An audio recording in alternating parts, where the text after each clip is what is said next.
To channel. Today let us start histology of both liver and pancreas.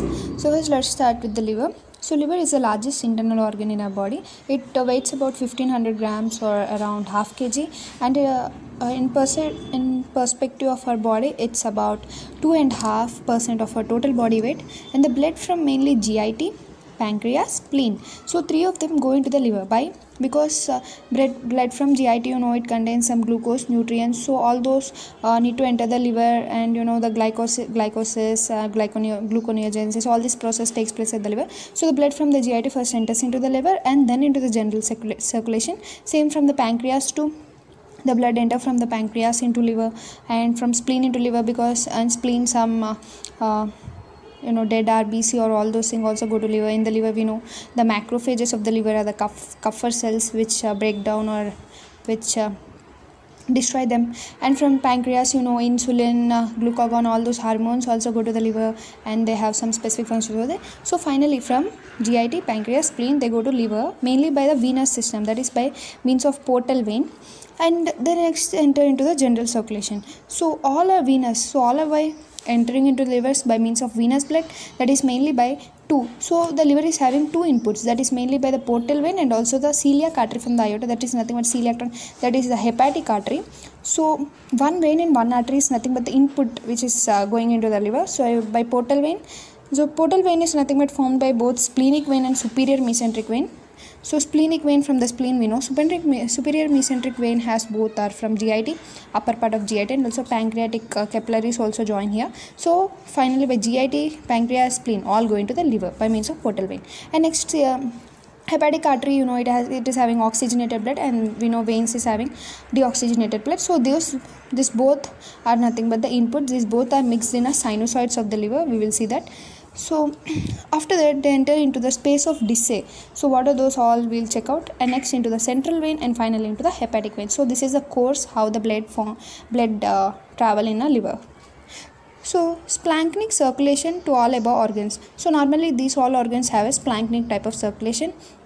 So hepatocytes of liver, nothing but it is forming the parenchyma of the liver. So as we know, every organ has stroma and parenchyma of the liver. Parenchyma has the functional cells of a particular organ. So here parenchyma of liver have a functional cells, nothing but the hepatocytes of the liver.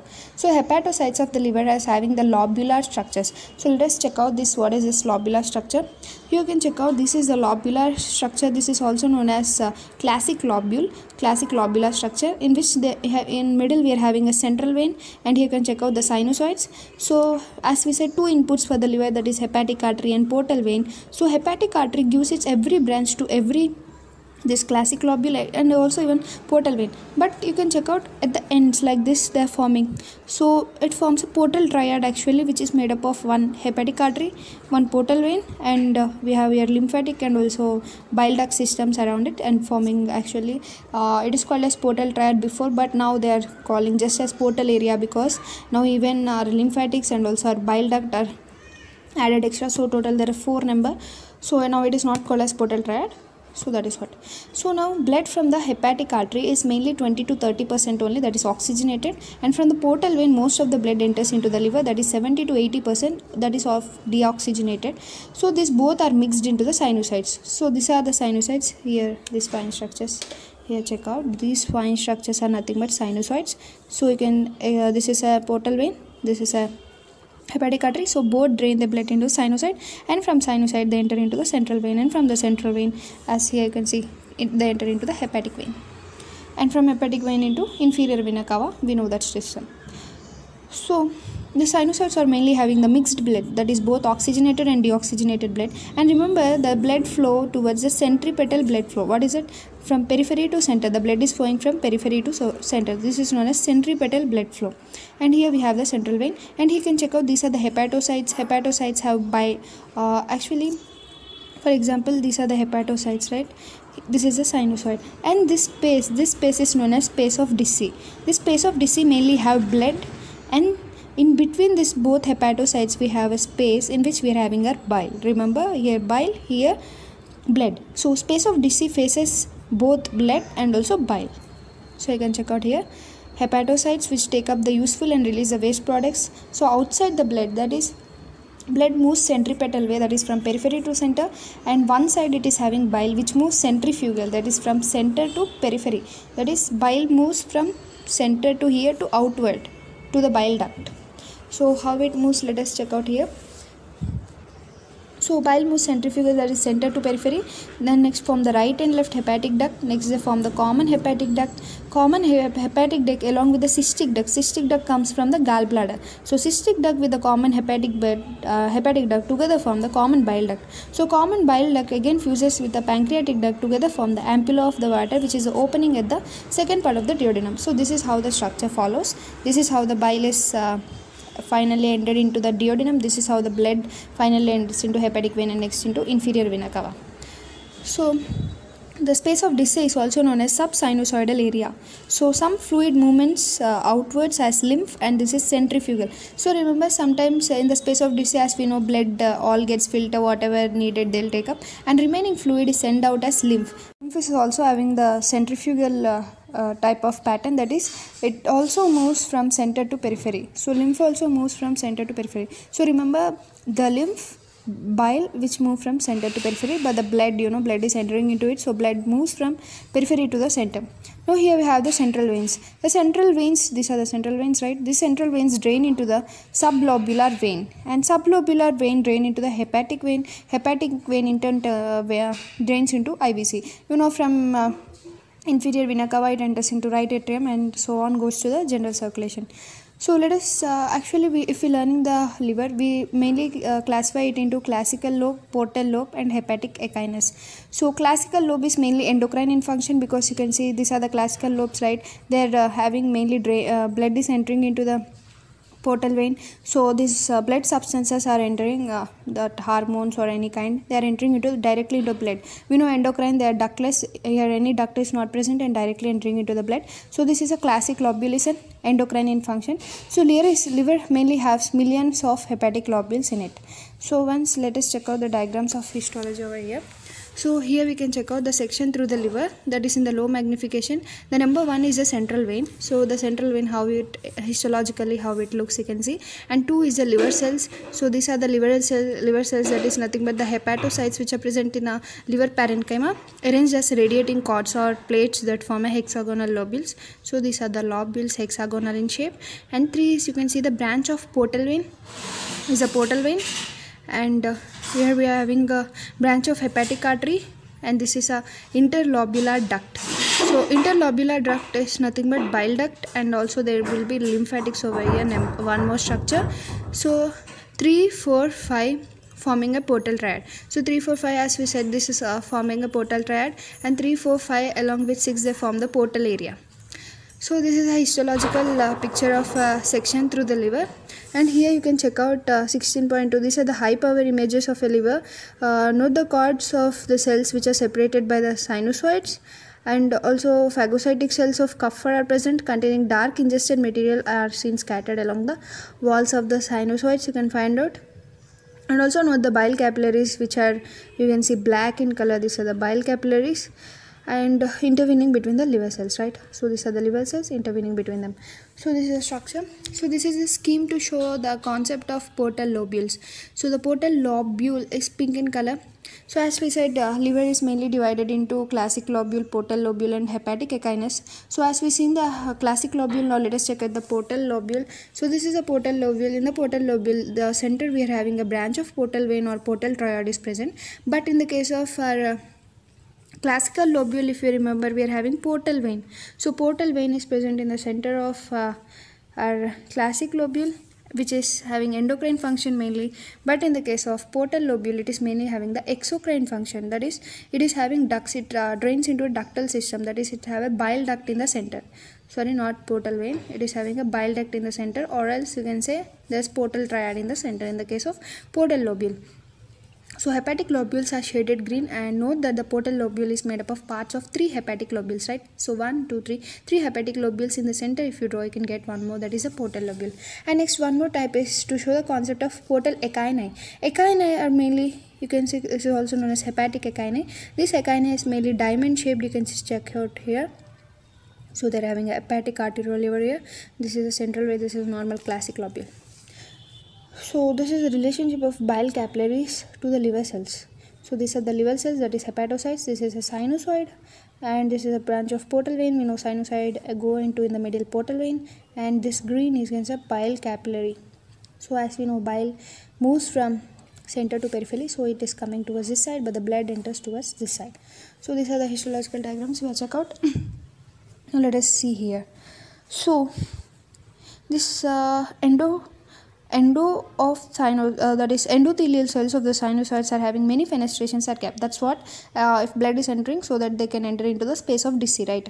So the basal lamina is also discontinuous, means basal lamina is also having many holes and also having a Kupffer cells. So where are Kupffer cells present in our liver? Means nothing but in the endothelial lining of sinusoids are also having a Kupffer cells, which are fixed macrophages in the liver.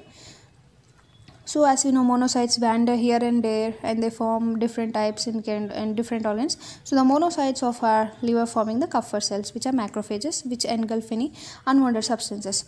So if we take a zoom look of our hepatocyte cell, you can see this is a space of disc, right? Which is having a special type of cell known as stellate cell, also known as IT cells. So here you can see this is a hepatocytes. In between you can see these are the bile caniculae, in which the bile keep on flowing on. So mainly bilirubin gets attached with the gluconic acid in here, and it is take up and next enter into the bile caniculae. So it enters the bile caniculae next. We know mainly these cells, liver cells can synthesize LDL, VLDL, HDL, plasma proteins.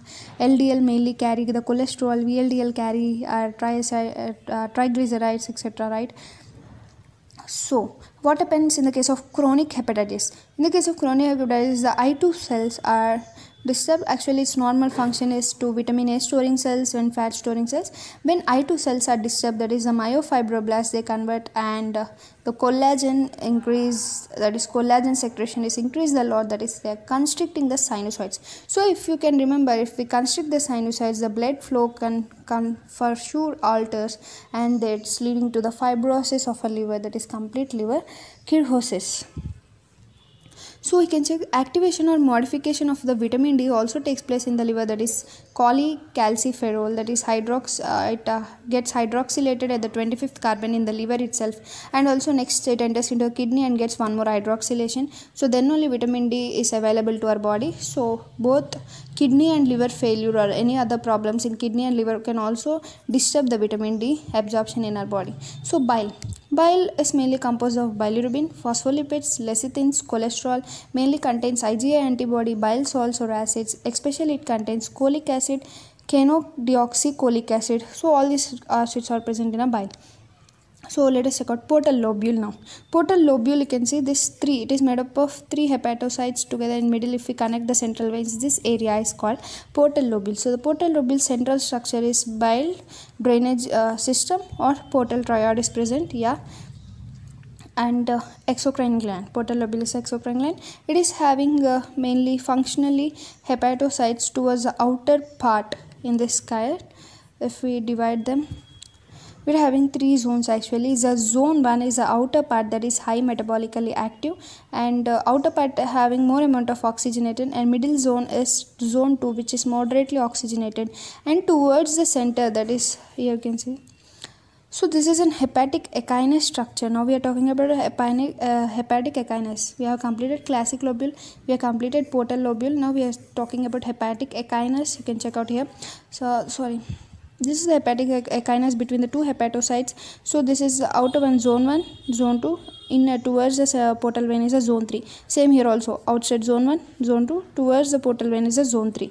Right. So zone 1 is having more oxygenation, and zone 2 is moderate oxygenation, but near the portal vein you can check out there is very low oxygenation, because blood enters from here, right? So first we'll get more oxygen, and going towards the center will decrease the level of oxygen, that is zone 3. So ischemic to the liver. So sometimes there is an ischemia to the liver. Ischemia means nothing but low blood supply to the liver. That is zone 3 cells can die easily, because already there is very low oxygen in zone 3, so they can easily die. And also in the case of congestive cardiac failure, the zone 3 cells undergo ischemia and also lead to necrosis, that is pericentral hepatocytes. Zone 3 cells are called pericentral hepatocytes. They are having full necrosis and also they store the fat, or they may store the fat. And in the case of conditions like chronic hepatitis, there are more amount of neutrophils and macrophages. We know hepatitis means inflammation. So the neutro and macrophages are increased at the site and more toxins are produced at the zone 1 suffer more. Why zone 1 suffer more? Because blood is coming towards that side. So neutrophils, macrophages all enter first the zone 1 but not zone 3. So that we need to remember. Let us check out the exocrine function of liver. So we know it's nothing but bile, and the endocrine function may it produces many substances directly into the blood, and also liver function is nothing but it can stabilize the blood glucose and detoxification of some substances, and it plays a major role in biotransformation of drug. Many drugs which we enter which we give to our body, first they enter into our liver and they undergo some biotransformation process so that it can be known that the drug which we give may excrete out of the body in the form of our urine or also in the form of our GIT system. So the bile caniculae enter into the canal of Hering, and from canal are into cholangules, into bile ductules, and finally into the bile duct. And the process we know: next bile duct, right and left bile ducts, common hepatic ducts, common bile duct, finally into ampulla of water, and finally into duodenum, second part of duodenum. That function we know. So capsule of Gleason is a connective tissue which forms the septa, this sends the septa inside, and it divides the liver into lobes first and next into lobules. So now by this we can conclude that liver is having two inputs and two outputs. The two inputs are nothing but hepatic artery, portal vein, and the two outputs are nothing but lymphatics and also hepatic vein. So there are different types of infections, that is mainly microbes attacking on our liver. That can be hepatitis A, hepatitis C, hepatitis B, hepatitis C. In the case of hepatitis A, it is mainly acquired or orophycal route, that is it causes infective hepatitis. In the case of hepatitis A, it causes acute hepatitis. Hepatitis B causes acute hepatitis, that is chronic hepatitis, causing cirrhosis, fibrosis of the liver, hepatocellular. So if it is severe, it may also cause hepatocellular carcinoma. Actually these details we can study in our microbiology also. So hepatitis C may cause chronic hepatitis, that is increase higher cancer risk. So let us see jaundice, one more, the clinical case, that is increase in the level of bilirubin causes jaundice. So this increase of bilirubins may take place in any case, like in case if the breakdown of RBC is more, so that hepatocytes cannot handle. So this increase of level of bilirubin is actually in the blood. Whenever there is amount of bilirubin that is very high in the blood, it causes jaundice. So there may be reasons like by breakdown of more amount of RBC, so that hepatocytes can't handle, and hepatocytes are also unable to take up the bilirubin from the blood sometimes, and the bilirubin is taken up but the enzymes are improper, so especially like gluconin transferase, and take up the bilirubin which conjugate but cannot take up into the canicula sometimes, and the bile drainage system is also blocked, that is known as unconjugated hyperbilirubinemia, or sometimes it may also cause as conjugated hyperbilirubinemia. So all these conditions takes place. So first let us check out the histology of some diagrams of our liver and we will complete this liver. So you can see three functional specializations of cell surface of hepatocytes mainly. So this is a sinusoid of a liver, this is the space of disease, this is a sinusoidal space, this is the canicular space, this is the bile canicularis, and this is junctional complex, intercellular surface, and the communicating junction. So here we can check out our branch of portal vein, central vein, how the sinusoids, a scheme to show presence of several branches of portal vein around a hepatic lobule, and the manner in which they open into sinusoids is shown, and the intervals between the sinusoids are occupied by mainly liver cells as we discussed just now. So we are also having some extra hepatic biliary apparatus like our gallbladder. So let us check out the structure of histology of gallbladder. So first one is the mucous membrane, which is mainly lined by our columnar epithelium cells, and second one you can see the mucosal folds, which are nothing but known as rugae. These are also useful for absorption of substances and also useful for increase the surface area of the substances. And the third one you can see this is a muscle coat, and fourth one is nothing but the serosal layer or also peritoneum. So lined mainly by the flattened mesothelium. And here you can check out the schematic section through major duodenal papilla to show the components. Sphincter of Oddi. So this sphincter of Oddi is actually present where the ampulla of water drains into our second part of duodenum, right? At that area we are having the sphincter of Oddi. So here you can see the muscularis externa of the duodenum is a pancreatic duct, is a sphincter pancreaticus, and this is a bile duct, sphincter choledochus, mucosa of the major duodenal papilla and the sphincter ampulla. So these are the structure, histological structure. Now let us study the detail of our pancreas. Pancreas is also known as mixed gland. So first let us check out the histological structure. So you can see these are the serous acini, pancreatic islets. This is the intralobular duct and this is the interlobular duct. Inter means in between, intra means inside the lobule, right? So actually the pancreas is a mixed gland because it is having both exocrine and endocrine function. Exocrine function is mainly done by echinal cells. You see these are echinal cells, so these mainly function the exocrine functions, but these islets of Langerhans have different types of cells which usually secrete hormones, so that is, so it is endocrine in function. So here we will check out the photomicrograph of pancreas having some significance. You can see number 1 and number 2, that is serous echini, and these are the islets of Langerhans. So islets of Langerhans are like a dotted structure. Serous echini is like echini, you can easily check out them. So this is a pancreatic drawing in the case of islets of Langerhans. In the detail of islets of Langerhans, you can check out the alpha cells, the beta cells, and also 3 capillaries, or even the delta cells are present, but here we can't see in this diagram. So let us check out the details of our pancreas now. So pancreas is an elongated gland which is mainly present in the C shape of a duodenum, and this is a large part is head, and it is also having some body and tail in the case of pancreas. So it is double gland, that is both exocrine and endocrine. Exocrine is mainly by echinal cells which produce the digestive enzymes like trypsin, trypsinogen, all those ones, and endocrine group of cells mainly islets of Langerhans which secrete the insulin, glucagon, somatostatins. So we'll study detail of islets of Langerhans in biochemistry also.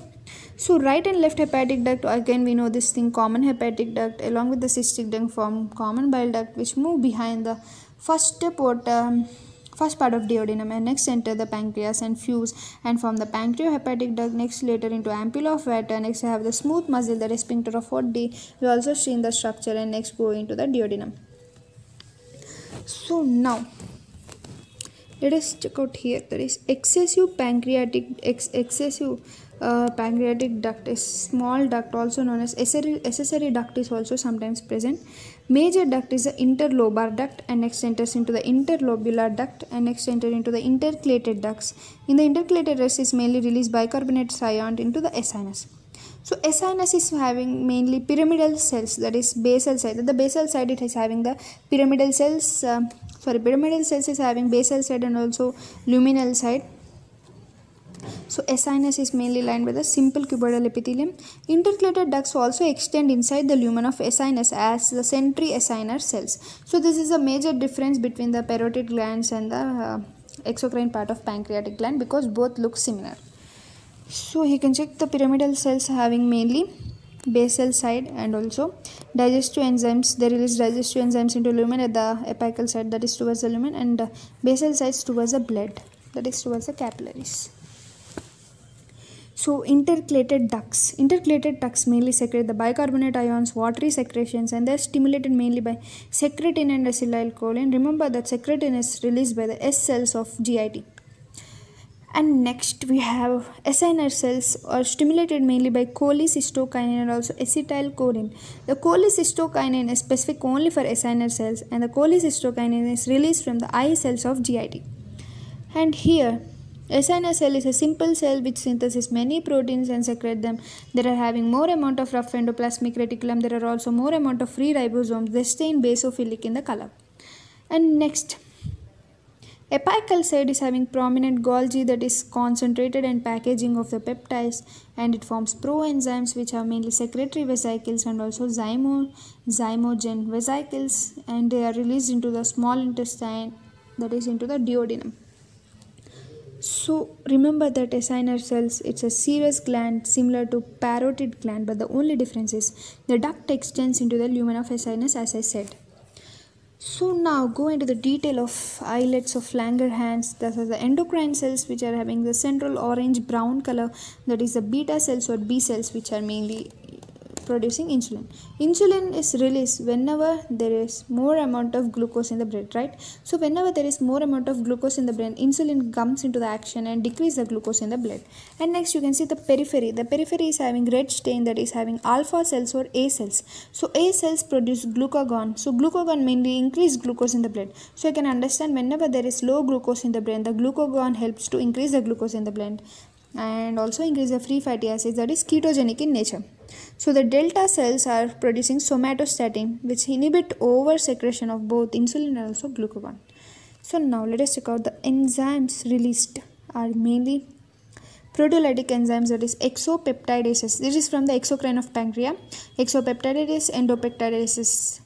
Endopeptidases are trypsinogen, chymotrypsinogens. These are inactive form, active form are trypsin, like that, chymotrypsin, etc. So these endopeptidases break the peptide chain within, but the exopeptidases they remove the amino acids from the chains, peptide chains. So these exopeptidases are divided into procarboxypeptidases and proaminopeptidases.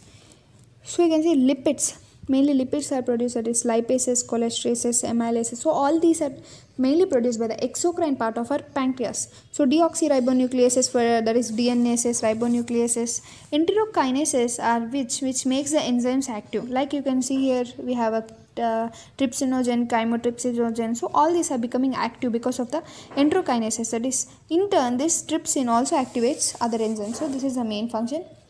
So the clinically we are having acute pancreatitis and chronic pancreatitis. Acute pancreatitis, it leads to the autodigestion of our own pancreas and also lead to acute abdominal pain in the central pain radiating towards backwards, and it is appearing in circulation, also in urine and also in the pleural fluid. This is important, and the calcium bodies are also found in case of acute pancreatitis. Let us see chronic pancreatitis. Chronic pancreatitis is an endocrine functional loss, that is lipases are decreases and maldigestion. So whenever the pancreatic enzymes, that is from the exocrine function, that is whenever enzymes are decreased, you can easily understand there is less amount of digestion because digestive enzymes are not there, and this lead to fatty stool, foul smelling stool, and it is sticky stool. So all those things characteristics of the stool. So by this we complete both our liver and pancreas histology. Very simple topic, you can understand. Pancreas actually can be studied detail also in our biochemistry physiology. So liver histology is more important, of course, even pancreas. So let us check out the pancreatic diagrams and finally conclude our so as we already discussed. So yeah, so we complete by this both histology of liver and pancreas.